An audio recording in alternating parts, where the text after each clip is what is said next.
We see a lot of patients who have been putting off their needed dental work because they are so anxious and afraid of coming to the dentist. At our office, we provide 3 different levels of sedation for our patients. One level is nitrous oxide, or laughing gas, better known as. That's an anti-anxiety gas. It really just helps relax our patients and makes them able to get through treatments in a much more comfortable situation. Above that, we will provide a medication that they can take as a pill form about an hour prior to the appointment. That will get them in a much more relaxed state when they just come into the office, just to come through the threshold of our office in a more comfortable and relaxed state so they can get through their treatment. Our 3rd level of sedation is where we're actually placing an IV and we're putting medication through that.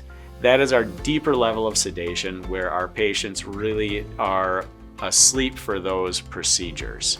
And that was for the patients who are most anxious, and that gets them through those treatments very well. For patients who have been away from the dentist for many years, there's no reason that you should not come see us.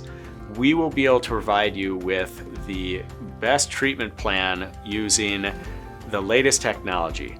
So we will use a CT scan or a different type of technology to make sure that we can see everything that's going on so that we can give you a full plan. And then we can use sedation so we can get everything done in as few appointments as possible to make sure that you are as comfortable as possible.